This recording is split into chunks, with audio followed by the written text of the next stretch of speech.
Well, I thank you all for coming out. You know, I got to tell you, this is the biggest town hall I've ever had.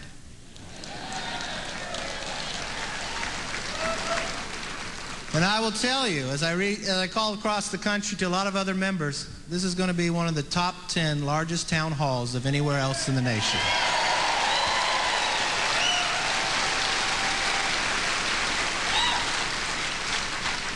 Hey, you know the interesting thing about it? I never put a mailer out to invite any of you. But that's the idea, that we care about this country. We care about to give our idea. Look, I don't know how many in the audience that I've probably called with my telephone town halls. Some of you probably hung up, but that's all right. But the idea is, when I'm back in Washington, I want to get your ideas. I want to listen to you. It makes me a better member, but it also allows our voices to be heard. So I will tell you that tonight we're going to listen to one another. Tonight we're going to be respectful for one another. And we're going to, at the end of the day, like I said, have better health care. Now, there's many people that are actually even listening at home. And if you're at home listening on TV or watching it, you can go to my website at kevinmccarthy.house.gov, and you can submit a question. You go to the side, there's a little health care button, hit that. You can print the bill out.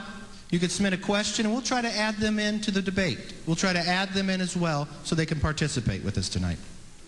Now, tonight, hopefully you've all received a packet. Did you all get it? All right. Because tonight, I want it to be informative. You've got a resource packet in there. You've got questions, comments you can give to me.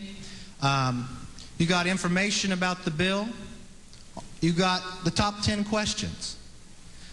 We have already called more than 100,000 homes within the district just to talk about health care, just to listen about health care.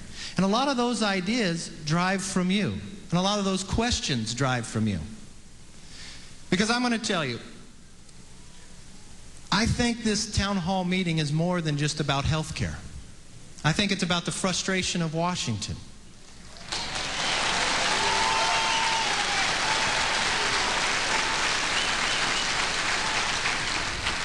How many bills have been passed where members don't even read them? The public doesn't even have the opportunity for transparency.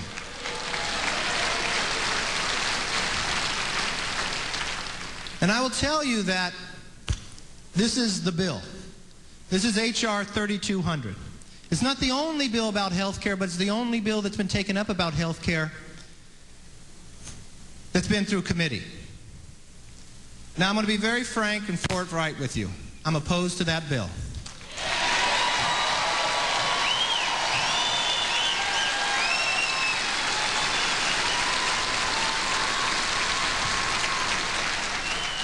I'm opposed to that bill because I'm not opposed to health care reform. I'm one who believes we have to have it. I'm opposed to that bill because I read that bill.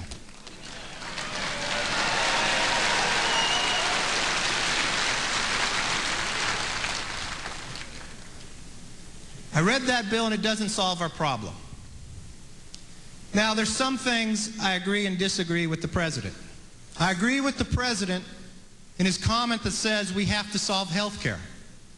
Many of you in the room may have health care, some may not. Some have health care, but the cost continues to rise. It's going to come a point that you might not be able to afford it. There's people in the room that may have a condition where an insurance company won't allow it. We have to solve these problems. We can solve these problems. We can come together in a bipartisan manner to make it happen. But I want to tell you some of the ideas and some of the concerns I have.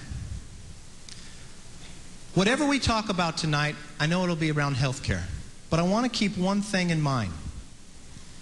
The biggest challenge that the United States actually faces is the amount of debt that this government is accumulating.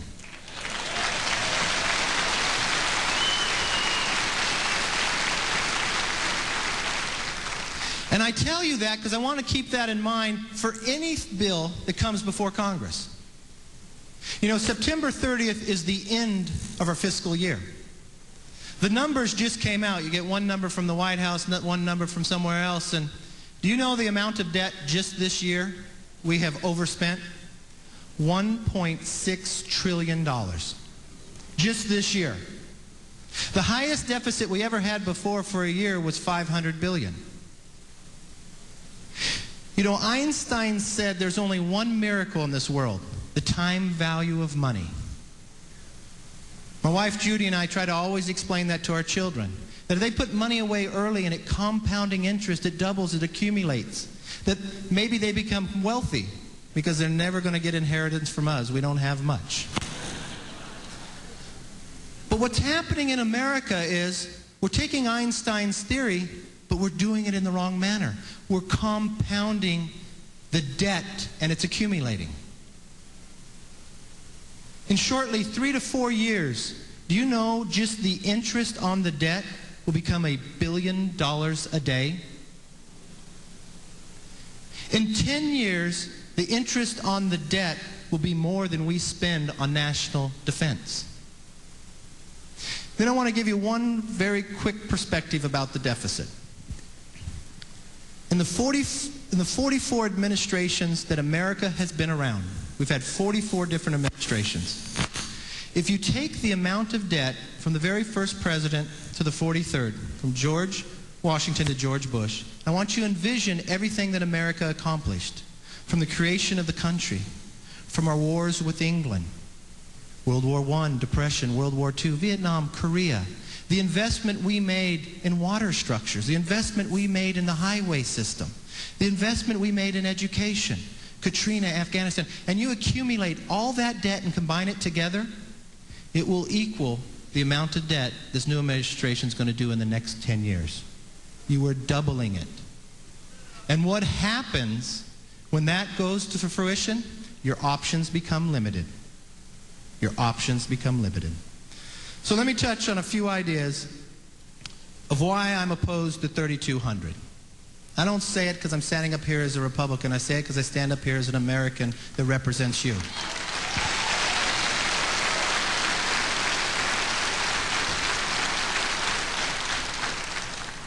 I believe health care is too expensive and continues to rise. I believe pre-existing conditions should be taken care of. I believe in the free market. I don't believe that government can solve it.